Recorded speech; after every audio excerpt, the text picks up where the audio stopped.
I'd like to start by welcoming our in-person and virtual guests, all of our board members, Vice Chair Jefferson, Vice Chair for Supervision Bowman, Governor Waller, Governor Cook, Governor Barr, and Governor Myron, and I am all here today.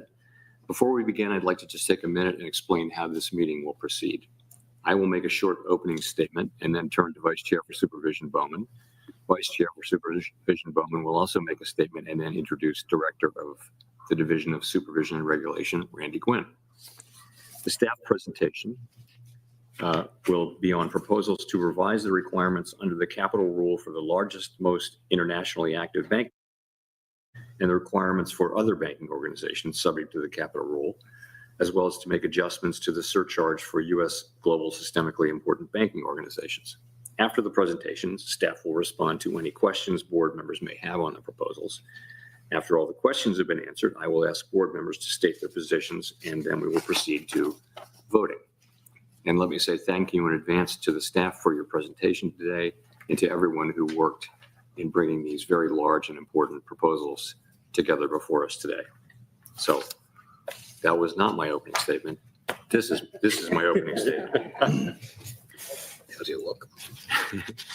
In the wake of the global financial crisis, regulators, including the Fed, increased the quantity and quality of loss-absorbing capital required of banks, including through stress testing requirements and an additional surcharge for the largest and most complex banks.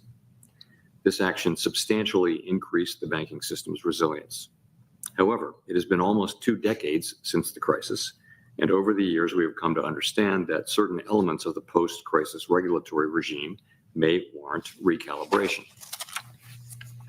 Financial regulators should always strive to improve. It is a healthy practice to re-examine our rules over time to ensure that they are still effectively and efficiently mitigating the risks they were designed to address. Today, we are considering whether to seek comment on 3 proposals with that intent. The first proposal would implement the final components of the Basel III agreement for the largest banks. The second would better align capital requirements for traditional lending activities with risks for most other banks. And the third would improve how the capital surcharge for systemic risk is measured. I look forward to the staff presentation and will now turn to Vice Chair for Supervision Bowman. Thank you, Chair Powell. I'd like to begin by thanking our staff, both here at the board and at the other federal banking agencies, and of course the FDIC chair and the OCC comptroller for all of the work that went into the interagency and Fed proposals. The board members who serve on the Committee on Supervision and Regulation, Vice Chair Philip Jefferson and Governor Chris Waller, also played an important role in providing feedback that enhanced these proposals. So I'd like to recognize their contributions as well. And as the board is well aware, these are complex, lengthy, and very detailed proposals. And I appreciate all of our board members' willingness to engage in extensive briefings and discussions with our staff over the past several weeks. The 3 proposals that we are considering today modernize the bank capital requirements that are the foundation of our regulatory framework. Following the global financial crisis, regulators implemented reforms that substantially increased bank capital and strengthened our financial system. While these reforms were necessary, experience shows that overly calibrated requirements on low-risk activities produces unintended consequences. Many of these requirements have constrained credit availability, pushed activity into the less regulated non-bank sector, and added complexity and costs without meaningfully enhancing safety and soundness. Building on these lessons, our approach to modernize the capital framework starts from the bottom up and reviewing each element of the framework. We evaluated each requirement on its merits, examining whether it aligns with risk, achieves its intended purpose, and avoids creating unintended consequences. We also assess the aggregate impact of these changes to ensure that the calibration of requirements for particular risks and activities is appropriate. As staff will explain in greater detail, two of the proposals address pillars of the capital framework for our largest banks, the Basel III framework and the GSIB surcharge. These proposals streamline the risk-based capital framework using a single set of calculations, improve alignment between requirements and risks, and revise the GSIB surcharge to better capture the risks of our largest and our most complex banks. These changes should be considered as a part of a comprehensive review of capital requirements undertaken over the past 9 months. We have carefully considered overlapping requirements between Basel III and stress testing to help ensure that when combined, capital requirements appropriately capture risks rather than being overly punitive. The third proposal updates the capital requirements for smaller and less complex banks. The proposal would better align these requirements with the risks of traditional lending activities, supporting our smaller banks and their critical role in our economy. Together, these changes would strengthen our overall capital framework, which would remain robust under the new framework. Banks would maintain their capacity to absorb losses while continuing to provide financial services to households and businesses across a wide range of economic conditions. An important benefit of these proposals is that they would reduce incentives for traditional lending activities like mortgage origination, mortgage servicing, and lending to businesses to migrate outside of the regulated banking sector. In summary, these three proposals before the board today would meaningfully improve the bank capital framework by addressing duplicative overlaps, matching requirements to actual risk, and comprehensively addressing long-standing gaps in our framework. The result will be more efficient regulation and banks that are better positioned to support economic growth while preserving safety and soundness and financial stability. Importantly, they will also bring us closer to fulfilling the U.S. commitment to implement the 2017 Basel III Agreement and will complete the first step in our comprehensive review of the capital framework. I urge my colleagues to support them. And I'll now turn to the Director of our Supervision and Regulation, Randy Gwynn, to introduce the staff's presentation. Thank you, Randy. Thank you very much, Vice Chair Bowman.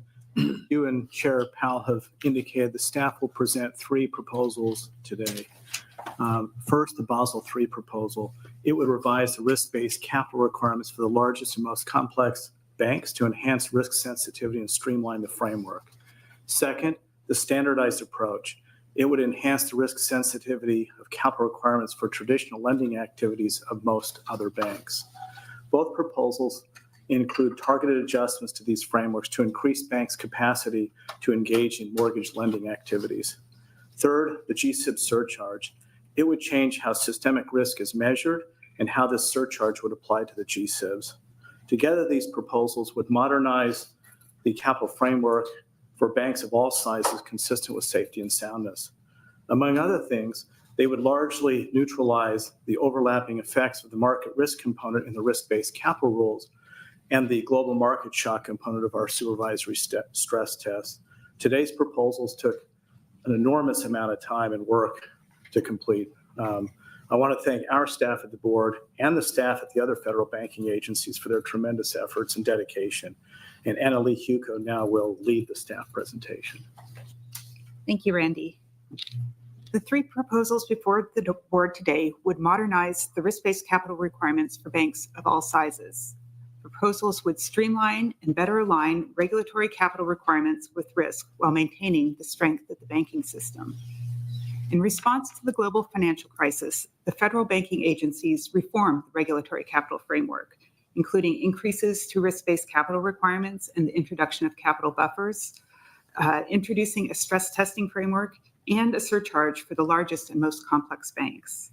However, as we have learned over time, some elements of these frameworks resulted in excessive requirements for traditional banking activities, complexity, and burden without commensurate benefit. To address these shortcomings, today's proposals would streamline and modernize the regulatory capital framework to better align capital requirements with risk and further enhance banks' ability to provide financial services and better ensure that they support the U.S. economy across all economic conditions. I will begin by describing the Basel III proposal, which would improve the risk-based capital framework for the largest and most complex banks in 3 ways. First, it would streamline the framework by no longer requiring them to use multiple approaches to determine compliance with risk-based capital requirements, and instead would implement a single approach termed the expanded risk-based capital approach. Second, the proposal would better and more consistently capture credit, market, and operational risk. For credit risk, it would increase risk sensitivity by varying capital requirements based on additional risk drivers, like loan-to-value ratios for real estate exposures, payment history for certain retail exposures, and bank assessments of corporate credit risk. For operational risk, it would introduce an explicit, standardized requirement based on a bank's income and expenses to capture risk across the broad range of U.S. banks' activities. And for market risk, the proposal would introduce a new standardized and internal model-based methodologies for calculating risk-weighted assets that better capture the risks of extreme market moves and less liquid positions. And for banks with significant derivative exposures, the proposal would include an explicit requirement to capture their credit valuation adjustment risk.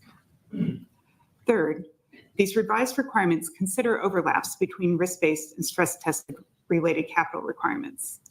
The Basel III proposal would increase capital requirements associated with operational risk and market risk, whereas the previously proposed stress testing changes include a reduction to the projected losses relating to operational risk and trading positions. Taken together, the proposed revisions to market risk and operational risk in the Basel III proposal and the stress test changes generally offset and ensure an appropriate overall level of capital for these activities. Finally, requirements under the Basel III proposal would generally be consistent with international capital standards. Where appropriate, the proposals differ from the Basel standards to reflect unique characteristics of the U.S. banking and financial system. I will now turn to the GSIB surcharge. This second proposal would improve how the largest and most complex bank's systemic risk is measured in 5 ways. First, the proposal would improve the measurement of systemic risk to reflect changes in the financial system and economy in recent years, and automatically adjust them to account for economic growth and inflation going forward. Second, the proposal would remove the risk-weighted assets denominator from the short-term wholesale funding indicator, because doing so provides a more direct measure of systemic risk and avoids counterintuitive outcomes. In addition, the proposal would recalibrate the weight of that indicator to 20% as originally intended. Third, the proposal would require firms to calculate certain systemic indicators as an average of daily or monthly values, rather than as a point in time basis at year end. This will better reflect a firm's systemic risk profile and reduce incentives for firms to make temporary adjustments at year end. Fourth, the GSIB capital surcharge would change in 10 basis increments rather than the current 50 basis point increments to better reflect smaller changes in a bank's systemic risk profile. And finally, the proposal would adjust measurements of certain systemic indicators and improve clarity of instructions for regulatory reporting, again, refining our measurement of systemic risk. Lastly, I will now briefly discuss the standardized approach proposal. This proposal would generally apply to all but the largest banks. It would enhance the risk sensitivity of the risk-based capital requirements for traditional lending activities by lowering them in broad alignment with the requirements of the Basel III proposal. In addition to modestly lowering the risk weights for most lending activity, the proposal would increase banks' capacity to engage in mortgage lending and servicing. Like the Basel III proposal, the standardized approach proposal would use loan-to-value ratios to determine the applicable risk weight for residential mortgage residential mortgages and would remove any requirement to deduct mortgage servicing assets from regulatory capital, instead assigning a set risk weight to all mortgage servicing assets. In addition, the proposal would make targeted adjustments to the existing counterparty credit risk mitigation, and securitization requirements. This proposal would also extend the requirement to include elements of accumulated other comprehensive income in capital requirements to banks with $100 billion or more in assets, which would help ensure that banks' capital levels better reflect their ability to absorb unexpected losses. It would provide those banks with a 5-year phase-in period to mitigate any immediate material increase in capital requirements. So, staff anticipate that the amount of overall capital that the largest banks maintain would modestly decrease as a result of these proposals, and that they would still maintain strong levels of loss-absorbing capital. In the aggregate, the proposals would reduce common equity Tier 1 capital requirements for these banks by 2.4%. The standardized approach proposal would decrease capital requirements for other large banks by 3% and for smaller banks by 7.8%. When combined with the board's analysis of the proposed changes to stress testing, including those to address overlaps between stress testing and risk-based capital requirements, the cumulative impact would lower capital requirements for the largest banks by 4.8% and for other large banks by 5.2%.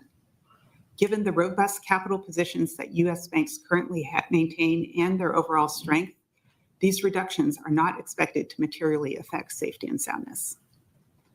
Today's proposals would better align requirements with risk and streamline requirements appropriate to the size and complexity of different banks.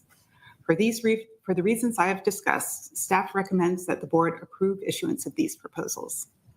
Thank you for the opportunity to present to you today, and we would be happy to answer any questions you have. Thank you, Annalee.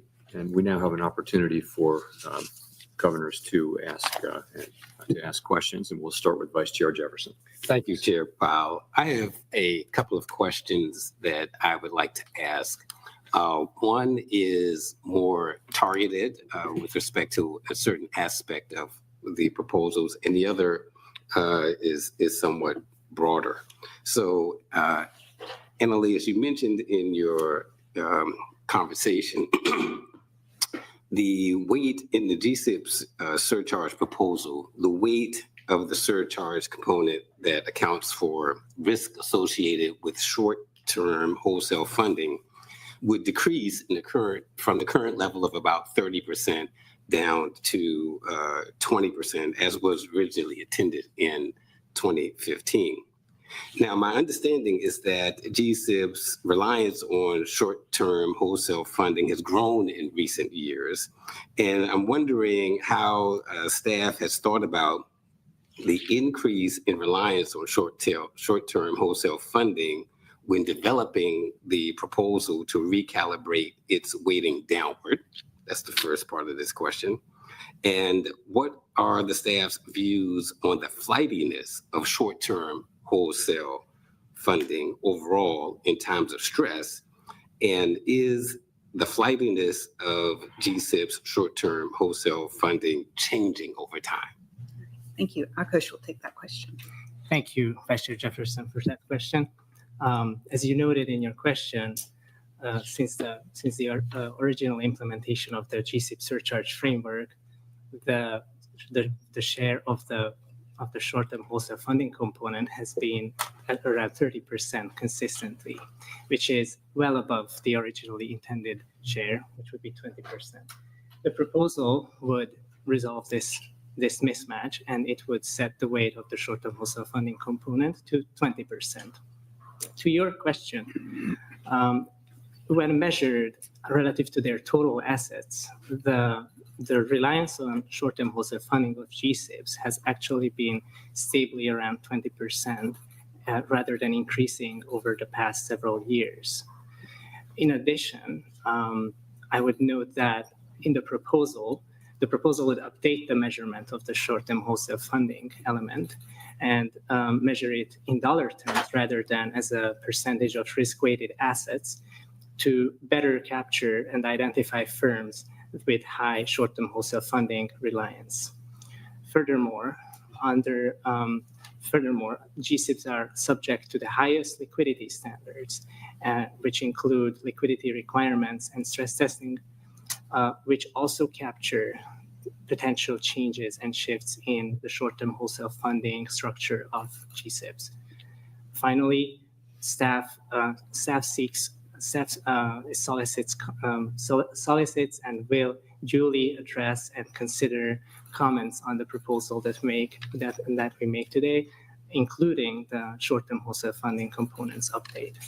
Okay, just a quick follow-up on that before I get to my second question, if I may. So with respect to the issue of flightiness or not, over time, has this short-term wholesale funding become more flighty over time or not so much?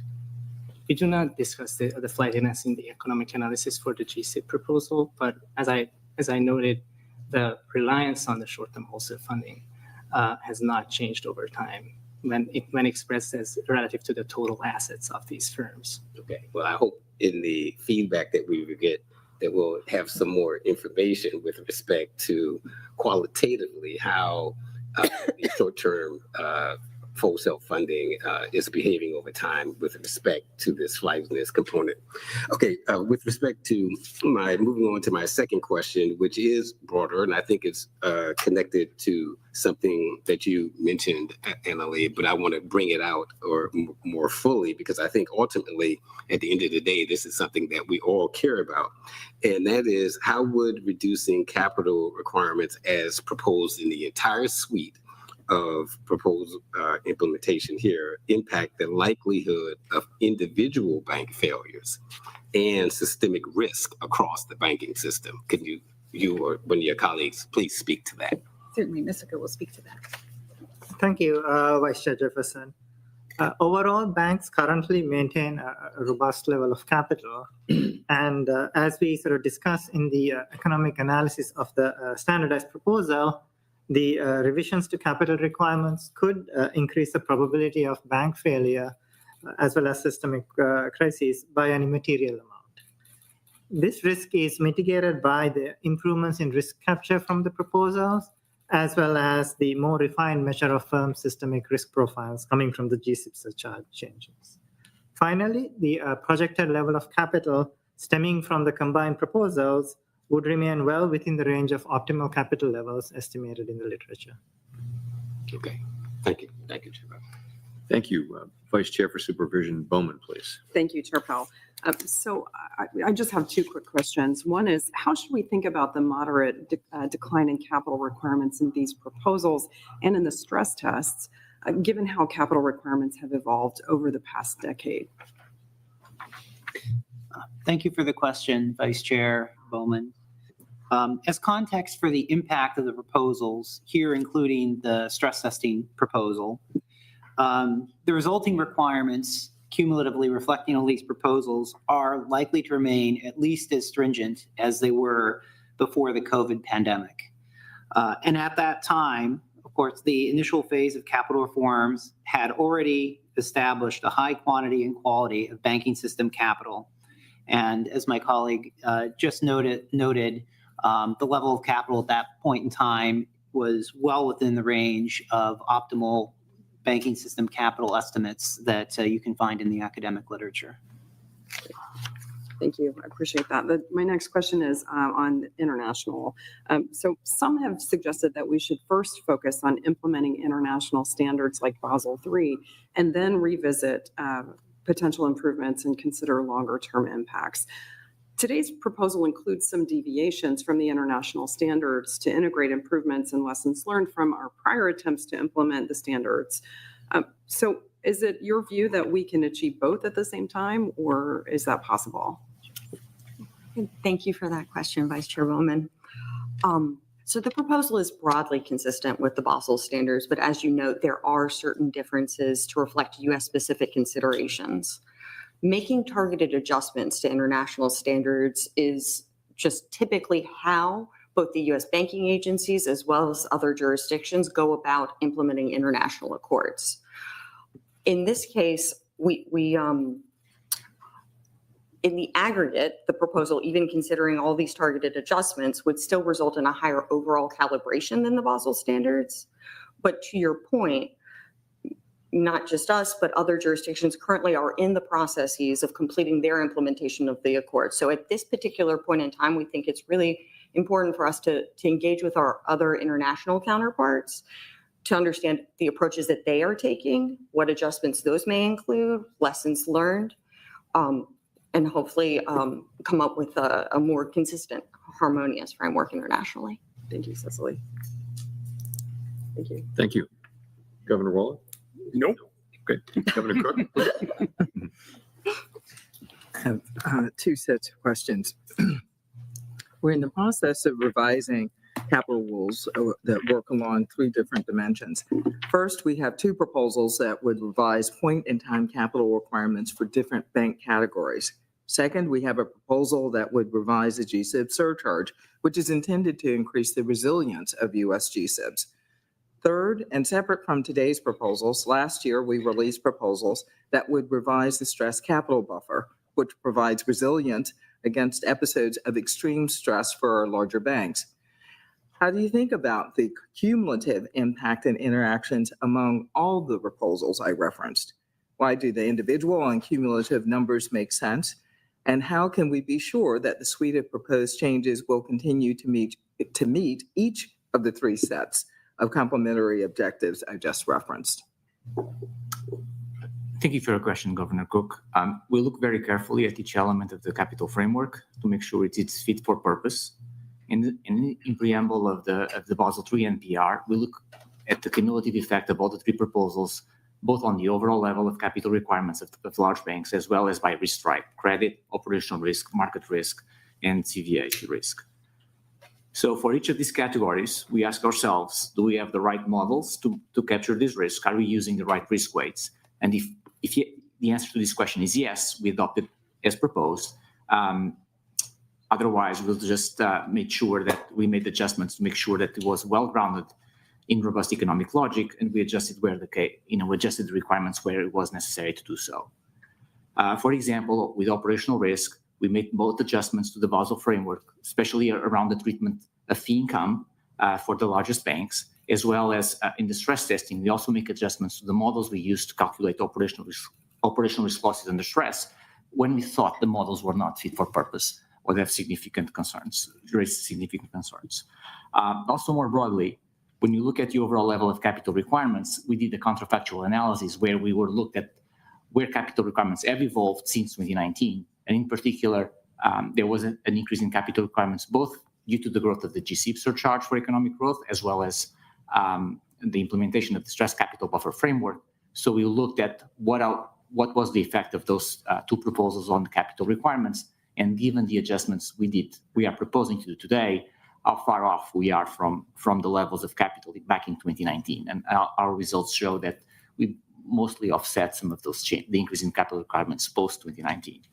I also say finally, for the banks above 100 billion in assets, we have the stress testing framework that gives us the ability to refine the models over time. So we think if we are not capturing the risks appropriately and they are shifting, we can make changes to the models and subject them to notice and comment.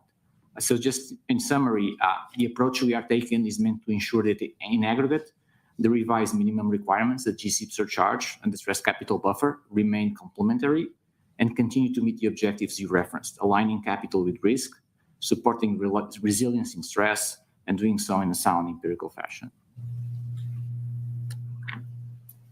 The second set of questions I have relate to LMI households and small businesses. So can you talk about the expected impact of today's proposals on low and moderate income households and small businesses? What analysis has SEF done to consider this impact? Sure.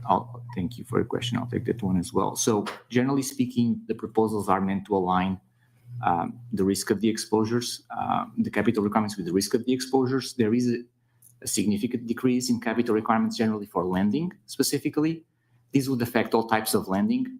Our expectation is that in economic parlance, there's going to be an income effect and a substitution effect. We think the income effect is going to dominate the substitution effect. So even though the proposals incentivize lending towards safer borrowers, we think in aggregate, lending will go up. Now, specifically for LMI borrowers, I think one potentially important channel is going to be mortgage lending. In particular for LMI, the capital treatment of MSAs, mortgage servicing assets, is important because a large share of mortgage loans to LMIs are securitized. And so first, number one, the proposal eliminates the capital deduction of 12.50% for MSAs. In addition, we're also asking the question of whether the 250% risk weight for MSAs is appropriate or unduly conservative. Broadly speaking, when the banks choose whether to originate and servicing and securitize the mortgages, they are also including the factor of servicing rights into their valuation assessments, and the fact that we are we are reducing requirements for MSAs would reduce some of these incentives the banks currently have to originate and securitize mortgages for LMI borrowers. Now, one other aspect in terms of the small business lending. So one of the changes we have is for investment grade borrowers, we are removing the requirement that they need to have securities listed on recognized exchanges. And we know none of the small businesses by definition would be publicly listed. So the risk weight is 65% for investment grade borrowers. So to the extent small businesses meet the requirement as we define in our rule of what it means investment grade, they'll be eligible for the 65% risk weight. So that's the most important change, I believe, for small business. Great. Thank you. Governor Barr, please. Thank you, Mr. Chair. Before I ask my questions, let me just extend my thanks to all the staff for the work that's not only gone into this proposal, but into the Basel III negotiations and the Basel capital negotiations over many, many years. And I know that many of you around this table have been working on these issues really since the global financial crisis. And it's just incredibly important work that you've been doing on behalf of the American people. So I just want to thank you very much for that work you've been doing. I just had a few questions. We've all had a chance in briefings to go into some of these issues, but let me just ask a few here. So just in aggregate terms, in dollar terms, if you could just sum up the Basel III changes, the GSIB surcharge changes, the changes to the standardized approach, the changes to the enhanced supplementary leverage ratio, the changes to stress testing, if you add those all up, what is the net effect on capital in the banking system? Thank you for the question, Governor Barr. So the cumulative impact of all of these proposals, including the finalized SLR rule, is a reduction in banking system-wide Tier 1 capital requirements of about $117 billion. Now, relative to the aggregate Tier 1 capital funding of the banking system, which is in excess of $2 trillion, this represents a reduction of a bit less than 6%. Thanks very much. And just focusing on market risk and market trading securitization, that kind of basket of activities, how much of those been reduced by the proposals relative to what the situation was prior to those proposals and finalized rules? Thank you for the question, Governor Barr. So if we start from the Basel proposal, there's, as you know, there's an increase in market risk-weighted assets, but when you consider also the stress testing model change, the changes to the GMS, and net, when you're looking just at market risk narrowly, and this is in table 7.4, there's a reduction in CET1 requirements of about 6%.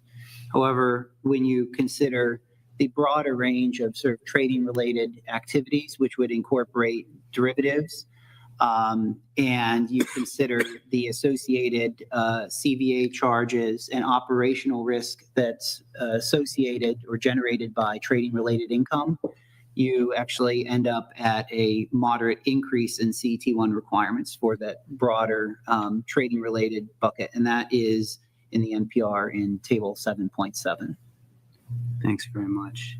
And when you think about the GSIB surcharge changes, the GSIB surcharge reduction, what's your sense of how that will change the competitive landscape between large banks and GSIBs? Thank you for the question. Thank you for that question, Governor Barr. As your question indicates, the large part of the small reduction for GSIBs is due to the GSIB proposal. And the main goal of that proposal is to improve the calibration, improve the measurement of systemic risk for these large and complex institutions.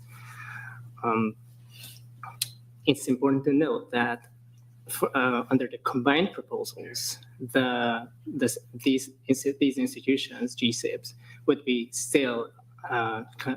would continue to be subject to the highest capital standards, which are higher than for any other bank in the capital framework. For that reason, we do not anticipate that the combined proposals would significantly change the competitive landscape. Thanks. And let me go back to Vice Chair Jefferson's question about short-term wholesale funding. My understanding is that when measured as a percentage of risk-weighted assets, short-term wholesale funding has actually increased from 30% to 40% over the last several years. Is that right? That is correct, Governor Barr. It has increased relative to risk-weighted assets. That effect is partly due to the increase in low-risk asset holdings of banks since the COVID shock, to which there was a large fiscal policy and monetary policy response. But as I noted earlier in response to Vice Chair Jefferson's question, relative to total assets, the reliance on short-term wholesale funding of GSIBs has been actually very stable ever since the implementation of the GSIB framework, actually. Under the proposal, we propose to remove the short-term, the risk-weighted asset denominator and measure short-term wholesale funding exposure or reliance on based on in dollar terms. We believe that's more appropriate, and the measurement relative to risk-weighted asset has two flaws, and one flaw it has an unintended incentive effect because it incentivizes banks to actually increase their risk-weighted assets and have more risky asset holdings to reduce this component. The other is an econometric problem, which is it's measured as a percentage of risk-weighted assets, while the other components in the GSIB surcharge calculation are measured in dollar terms. Thank you. That's all my questions, Mr. Chair. Thank you. Governor Myron, please. Thank you. I'm very, first of all, let me reiterate my gratitude to all the staff for working on this. I know it took a lot of hours and working on it for a long time, so thank you all for your contribution. That said, I'm happy to see that the proposal reduces the regulatory capital on banks. These burdens have been growing continuously for many years. I'm going to follow up a little bit on something related to what Vice Chair Bowman asked, which is the 2019 levels being the benchmark that we're using as what the right capital level is. I'm sort of interested in pushing a little more on why that's the right year for thinking about what the right level of capital requirements are. And specifically, if we decided to deviate from that benchmark and release capital and allow additional capital reduction from those levels, what would be the ways in which it would be most advantageous to push further than 2019? Thank you for your question, Governor Myron. First of all, I'll just speak fundamentally that we did not develop the proposals with a target for how much capital should go up or down. I think that has to be stated clearly. Instead, we took a careful bottom-up look for each element of the framework to see whether, first of all, it was fit for purpose and how it interacts with the rest of the capital framework collectively. That process led us to proposals that are intended to better align capital requirements with actual risks that banks take, and that also help address some of the overlap between the minimum requirements and the buffer requirements. We're explicitly seeking comment on various alternatives that we could consider, and so the comment process itself will help inform that rather than us trying to reverse engineer a target to how we analyze this. For example, we specifically ask whether the 250% risk weight for mortgage servicing assets is appropriately calibrated, as was mentioned earlier. But again, importantly, stepping back, the overarching goal here is to strengthen the capital framework so that we can better support the U.S. economy without reducing or with ensuring that banks remain highly resilient at this time. Thank you. Thank you. So if there are no further questions, we will now proceed to stating our positions on the proposals. And I'll turn first to Vice Chair Jefferson. Thank you, Chair Powell. I'd like to thank the staff for their work on the proposals presented today. Staff are recommending proposals that collectively would impact capital requirements for a wide variety of banking organizations. The surcharge proposal applies only to U.S. global systemically important banking organizations, or GSIBs, which are the largest and most complex institutions. The Basel III proposal impacts GSIBs, other large internationally active banking organizations, and institutions with significant trading activity. Finally, the proposal regarding the standardized approach for calculating capital requirements applies to banking organizations of many sizes and risk profiles. I support the staff's recommendation to issue these proposals for notice and comment. I will evaluate any final rulemakings on their merits and consider their potential impact on banking sector resiliency, financial stability, and the broader economy. I believe that requesting comments on the proposals is a constructive step that will help inform my views. Again, I thank the staff for their considerable efforts, and I look forward to reviewing the comments we receive from the public. Thank you, Chair Powell. Thank you. Vice Chair for Supervision Bowman, please. Thank you, Chair Powell. I'd like to again thank our staff for preparing and presenting the materials to the board today. The package of reforms is reasonable. It's based on data and analysis, and it takes a broad-based approach to considering capital requirements and their overall calibration and impact. Capital is a critical pillar of the bank regulatory framework. A strong capital base protects depositors from losses, it supports confidence in banks and the broader financial system, and it allows banks to operate throughout economic cycles. Calibration is important. However, over-calibration can harm bank competitiveness and the ability to serve their customers, limit the availability of credit, and stifle economic growth. This proposal makes targeted, reasonable changes to better calibrate requirements based on risk. These changes will continue to promote the safety and soundness of our banking system and for U.S. financial stability. The proposal includes modest deviations from the 2017 Basel Agreement. Many of these have only a minor effect on capital, but are designed to address U.S.-specific implementation issues. Under U.S. law, bank regulatory requirements cannot rely on external credit ratings in assigning risk weights to loans, whereas no similar restriction applies in many foreign banking markets. The proposal accommodates this unique aspect of the U.S. banking system by providing better risk calibration for loans to investment-grade borrowers that are not publicly traded. Rather than focusing on whether these deviations are consistent with the international standard, we should ask whether this policy choice is reasonable and whether it aligns the capital requirements with risk for U.S. institutions. The Basel Committee recognizes that jurisdictions must have the flexibility to adjust its recommendations to meet their legal frameworks and their unique banking markets. If the Basel Committee demanded blind adherence without any consideration of jurisdictional differences, I would question whether the U.S. should participate in a global body that disregards these essential distinctions. But clearly, in any context, some deviation to accommodate domestic law or banking conditions is the necessary outcome. So we should not seek to punish U.S. consumers and businesses by imposing higher costs of credit or forcing credit availability outside of the banking system, particularly if this is done only to show greater alignment with Basel or any other international standard without it being tied to risk. I would note that the most significant deviation from international standards in our Basel III proposal is the elimination of internal models for credit risk, a deviation that results in higher capital charges for U.S. banks as compared with their international peers. I look forward to receiving public comment on these proposals, including whether they are appropriately calibrated on their consequences for real-world activity. The feedback that we receive will be critical in determining whether our approach appropriately balances safety and soundness with credit availability. And finally, I appreciate the dedication and professionalism of our staff that they've shown throughout this time in developing our capital package. Your diligent work, your perseverance, your collaboration produced a robust and well-supported proposal. So thank you all for your contributions and for your essential role in putting together these capital proposals as we move forward as well. Thank you.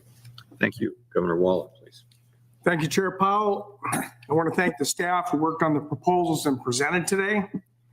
As I have said previously, a well-capitalized banking system is critical to the resilience of our financial system, but we must recognize that capital requirements are not free.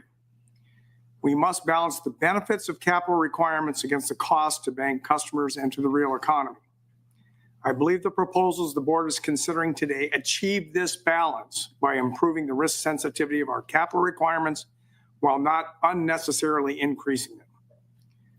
Before getting into the details, I'd like to thank Vice Chair for Supervision Bowman for constructing proposals that consider all aspects of our capital framework, including the interactions between the regulatory capital rule and the stress test. To get this right, we need to be mindful how all the pieces fit together. I previously raised concern regarding potential increases in operational risk and market risk capital requirements from Basel III implementation, given we already project these risks in the stress test. This issue has been addressed in the board's recent proposal to increase transparency and public accountability of the stress tests, which, when combined with the steps proposed today, largely neutralizes that overlap. I also support the proposed changes relative to mortgage origination and mortgage servicing. Mortgage-related activities have largely migrated to the non-bank sector. I don't think that was ever the intent originally. And I support any steps we can take to prudently adjust our regulations to reduce disincentives for banks to participate in this area. I also support the broader changes to adjust our standardized approach that applies to most banks in order to better align our requirements with the risk of traditional lending activities. The GSIB surcharge proposal would improve the calculation of the surcharge, including modifying several factors used to calculate the capital requirement by indexing them annually based on a 3-year moving average of the annual level of nominal US GDP. I support these changes strongly. The other capital proposals out there would index various thresholds based on adjusting for inflation using the Consumer Price Index for urban wage earners and clerical workers, or what's referred to as CPIW. And the GSIB surcharge proposal would seek comment on an alternative approach whereby those factors would be indexed based on CPIW.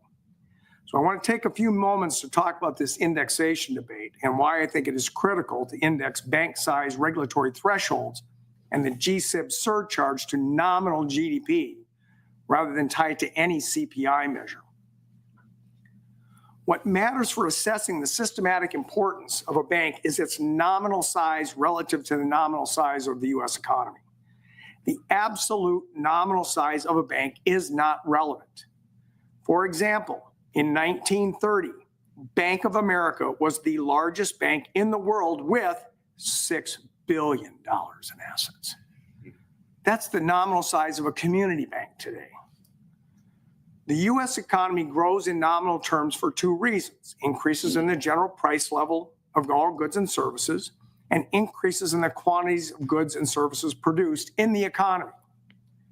Prices increase for all goods and services, such as consumer goods, investment goods, such as equipment and software, as well as government-provided goods and services.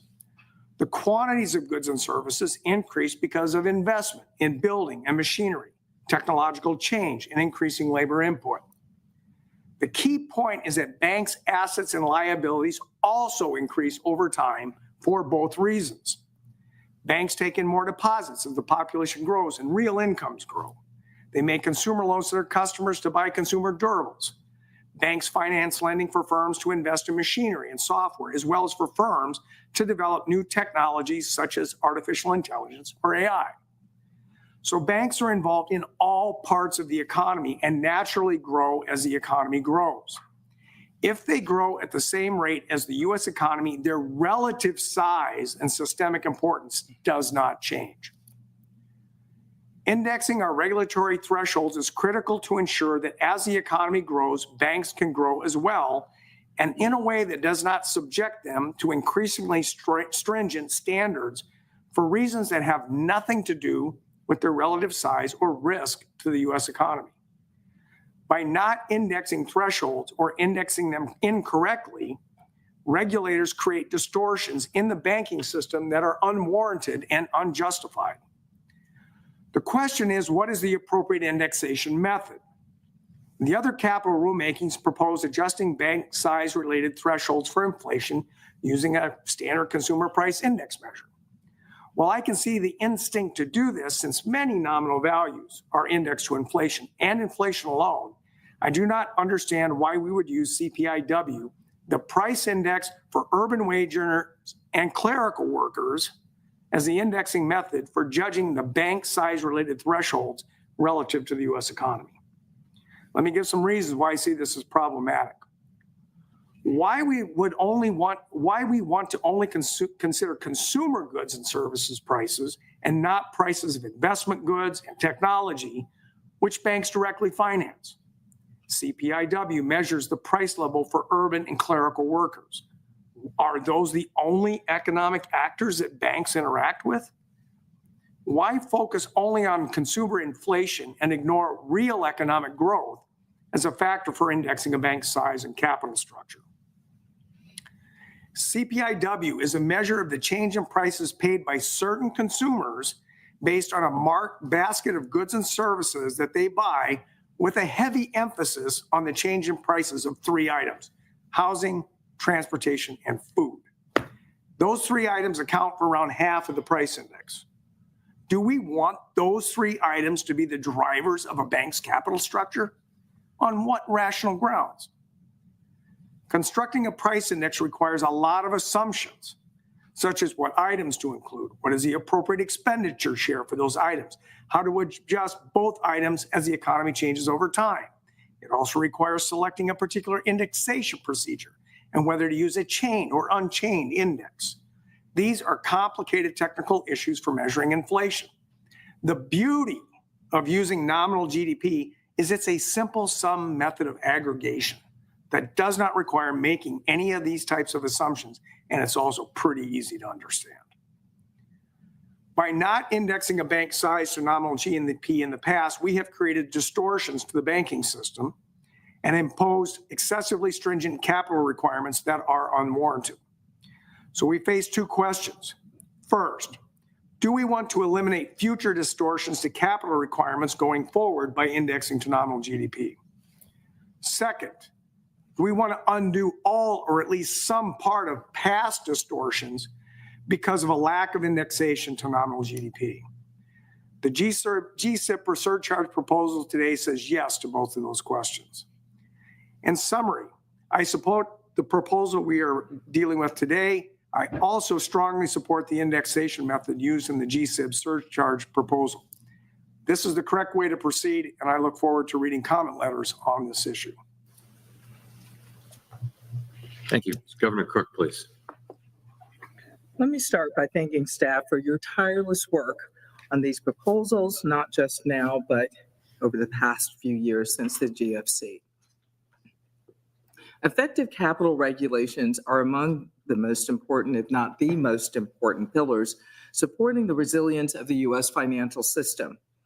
Today, the board considers three capital proposals.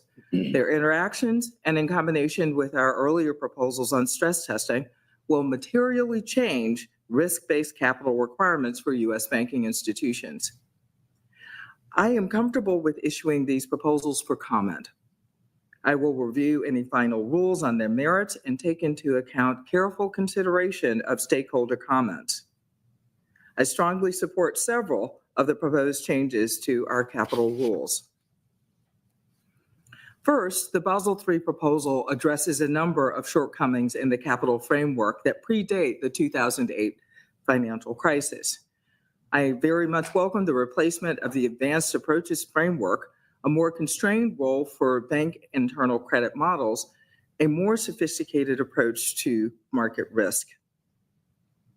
And the proposal also includes important changes that address unintended deficiencies in our post-crisis reforms, such as phasing in AOCI for securities in the available for stock book for Category 3 and Category 4 banking organizations, and reforms for the GSIB surcharge framework to mitigate window dressing and avoid cliff effects.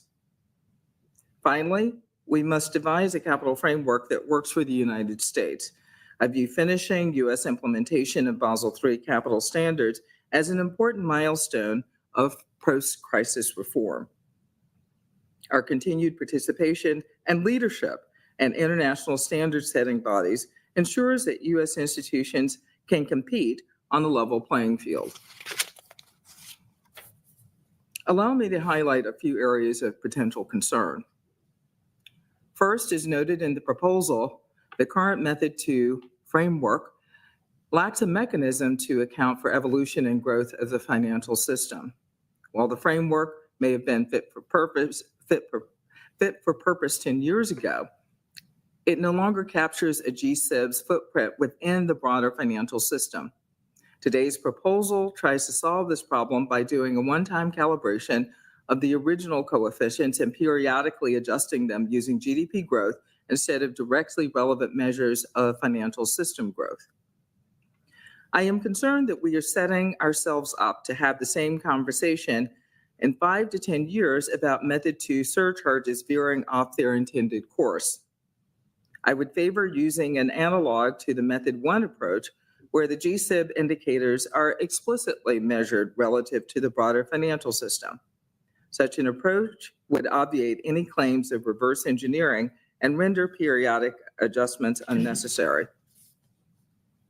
Next, I would like to highlight the significant reduction in the effective risk weights for mortgage-related activities. This may bring mortgage origination back into the regulated banking sector, and it could increase overall mortgage availability. However, we must carefully consider how removing capital thresholds for MSRs will affect banks' management of their embedded volatility and operational risks, especially given the significant losses banks experienced on MSRs during the financial crisis. Finally, I am reserving judgment as to whether the down calibrations that are contributing to the material decline in capital requirements are actually making capital requirements more risk sensitive. Granular requirements are not necessarily equivalent to risk sensitive requirements, especially for exposures where our visibility may be quite limited. Better data and sight lines into banks' exposures to certain non-bank intermediaries, for example, would give me greater comfort in assessing the proposed changes and the treatment of those exposures.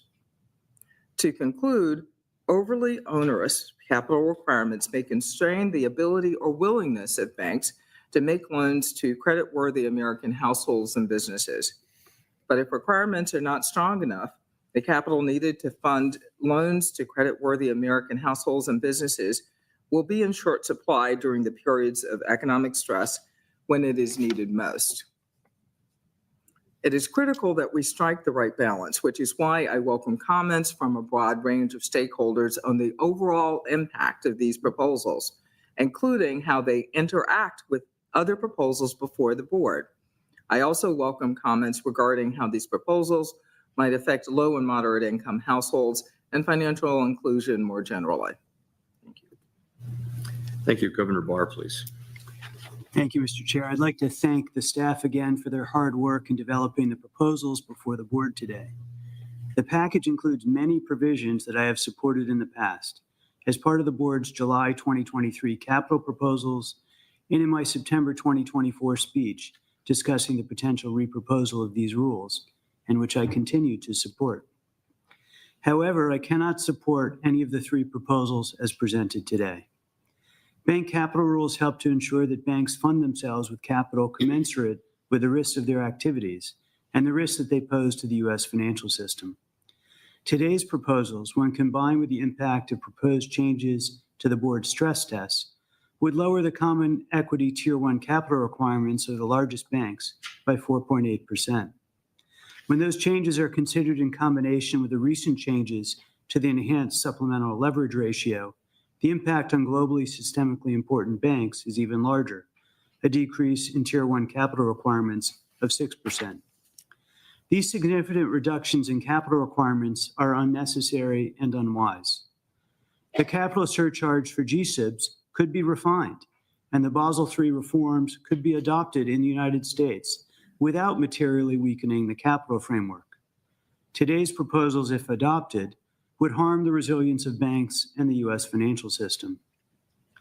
Starting with the proposal to revise the calculation of the GSIB surcharge, I support certain aspects of the proposal that would better align a firm's surcharge with its systemic risk, such as calculating the surcharge based on annual averages rather than year-end values, and assigning surcharges based on narrower scoring bands.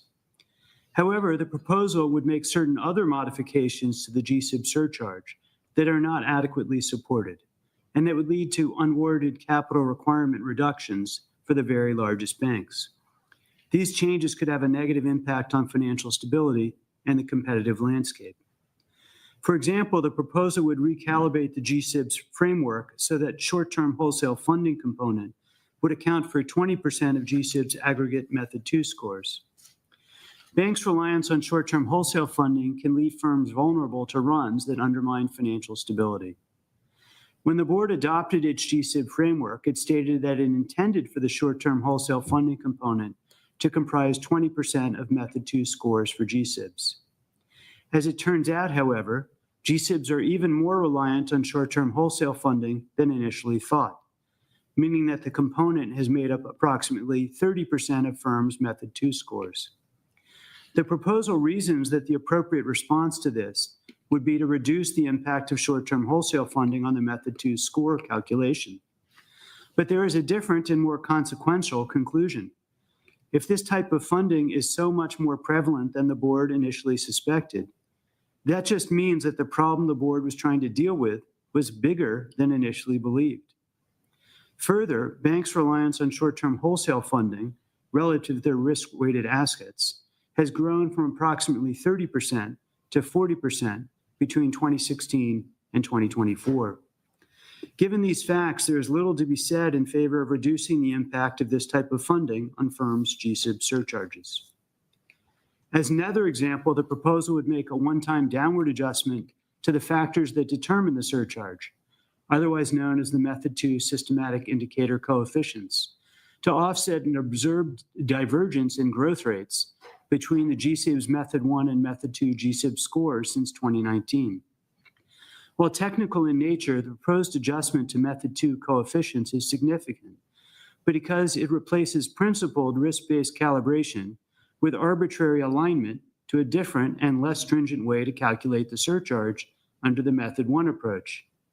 This has the harmful effect of eroding the purpose of having two distinct measures of systemic risk and weakening the foundation of capital rules. In the context of a package increasing the resilience of the banking system, I could support an approach updating scores in a principled way, but I cannot see a basis for the type and extent of adjustment included in this proposal. Method 1 and Method 2 are intended to measure systemic risk differently. That is the point of having the two methods, and there is no reason to expect them to necessarily move in tandem or to make adjustments when they don't. The GSIB surcharge proposal would cut common equity Tier 1 capital requirements for the largest banks by 3.8%. I cannot see a justification for such a reduction. Let me turn next to the large bank proposal.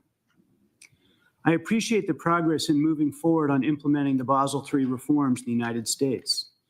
Adopting those standards would be a crucial step to making the U.S. and global financial system safer and ensuring that U.S. banks are seen by their foreign regulators as being subject to sufficiently strong standards.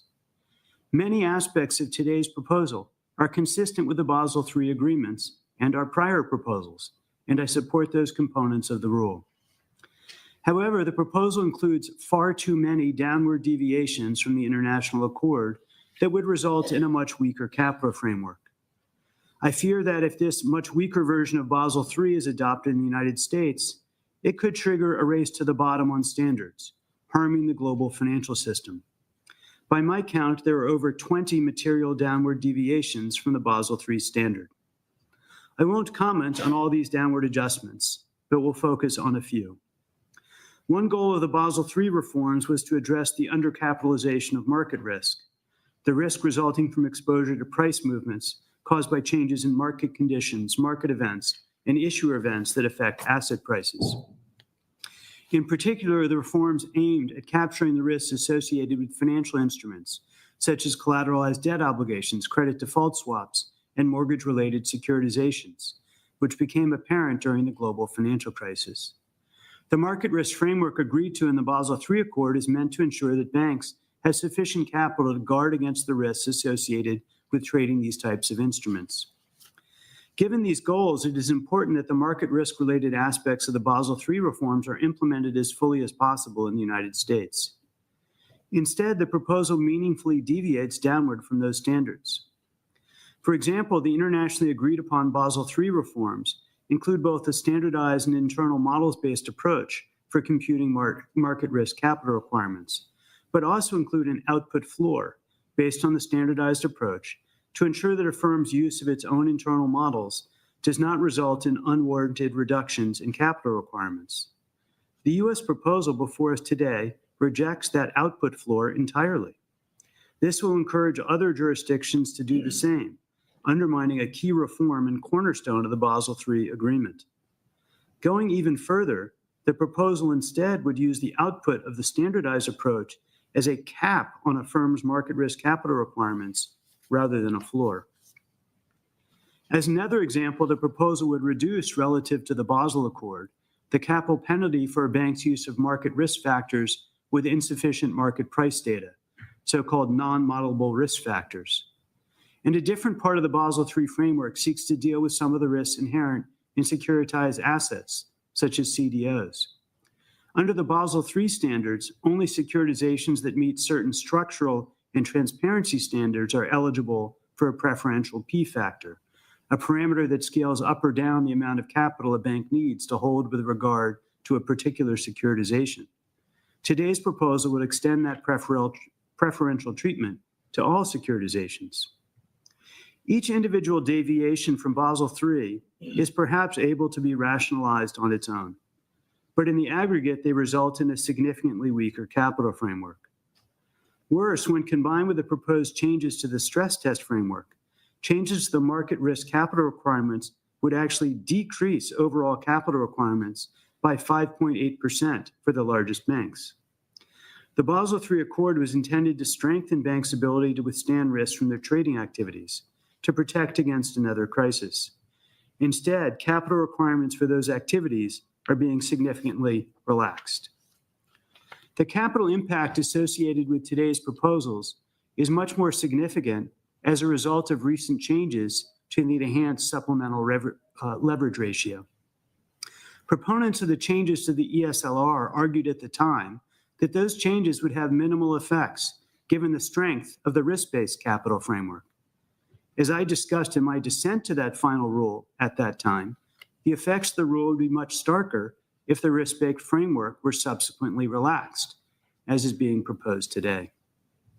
For the largest bank holding companies, today's proposal results in aggregate Tier 1 capital requirement reductions that are 60 basis points greater than they would have been without the recent ESLR changes. And for the largest depository institution, the difference is 230 basis points.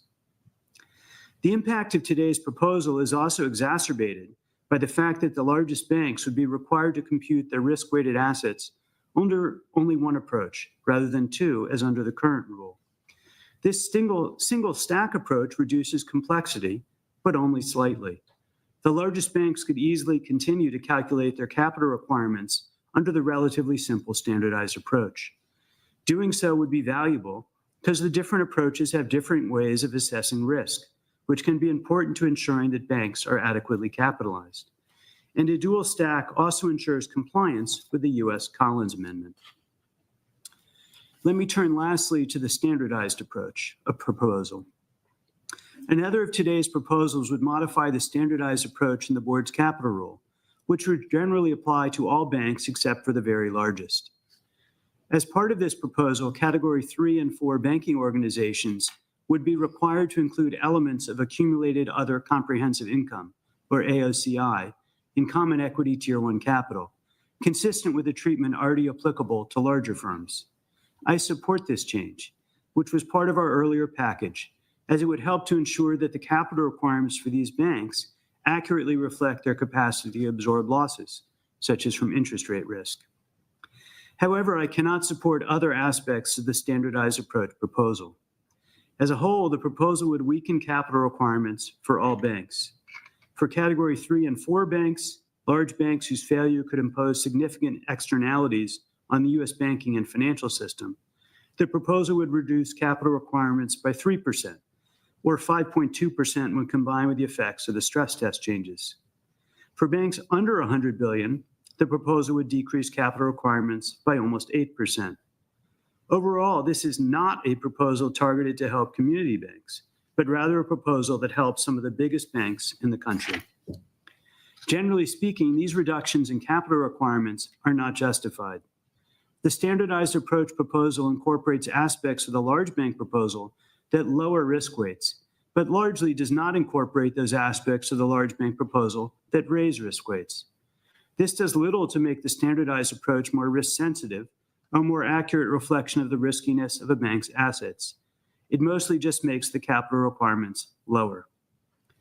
In conclusion, today's proposals add to a growing list of actions that materially weaken the board's capital requirements, particularly for the largest banks.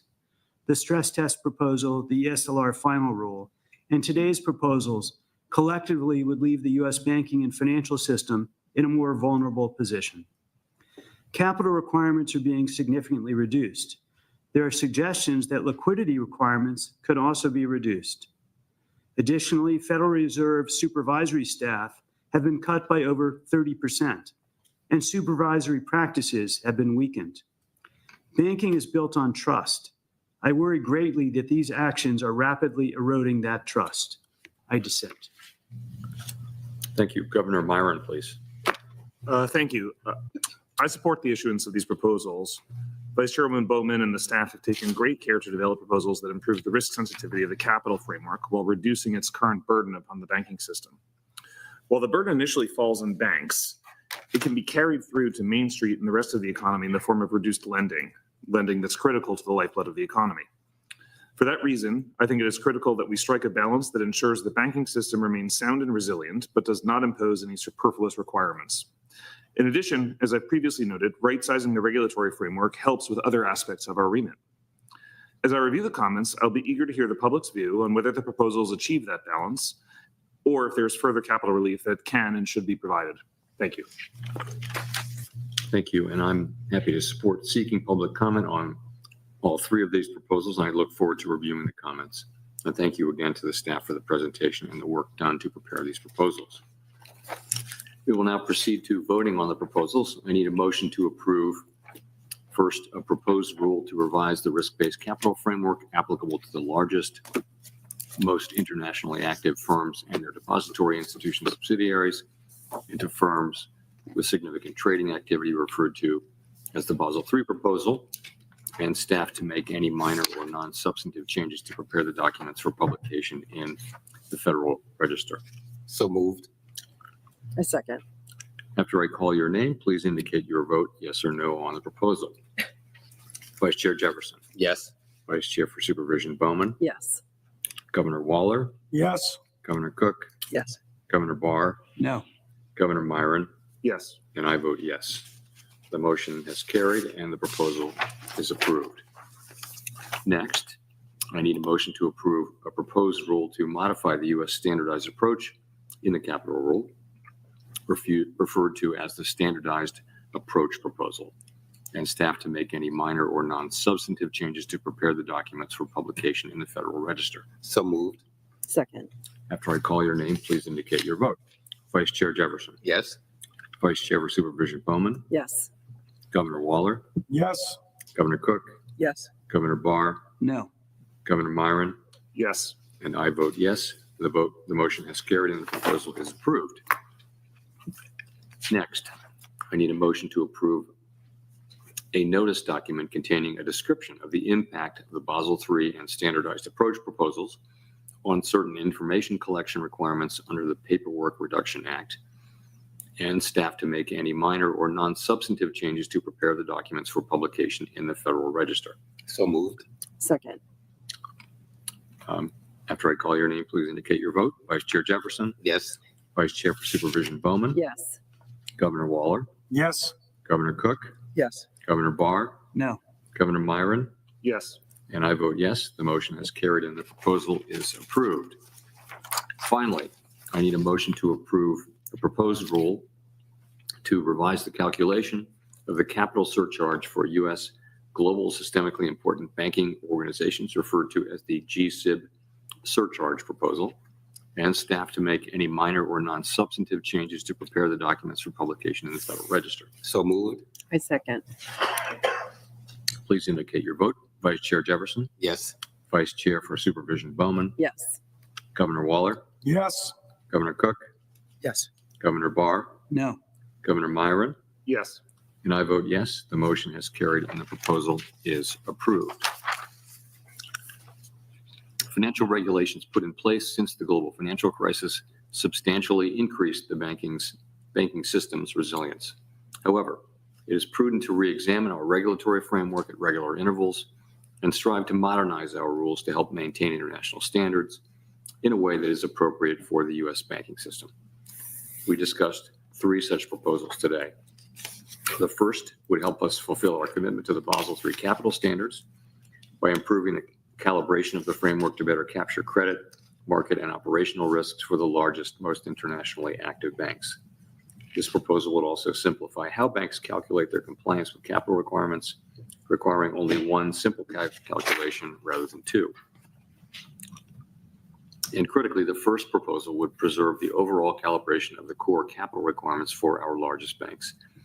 I particularly look forward to hearing from commenters about whether our Basel III proposal successfully achieves the objectives of the international accord while tailoring to the unique characteristics of the U.S. banking system. The second proposal would make corresponding changes for other banks, which would better match their risk-based capital requirements to the actual risks of traditional lending. Drawing lessons from the regional banking stress of 2023, the proposal would also require more large banks to reflect the current value of their available for sale securities holdings in their capital levels. And the third proposal would improve how systemic risk for the largest and most complex banks is measured and how the resulting capital surcharge is implemented. This proposal would usefully address unintended consequences under the current framework and permit banks to grow in line with the U.S. economy without seeing their systemic capital surcharges increase. I would like to once again thank the staff for their hard work on the proposals. Once again, I'm struck by the quality of your analysis and the clarity of your communications. It's a real honor for all of us to work with you folks. We look forward to receiving comments on the proposals and encourage members of the public to share their views during the comment period. Thank you, and our meeting is now adjourned.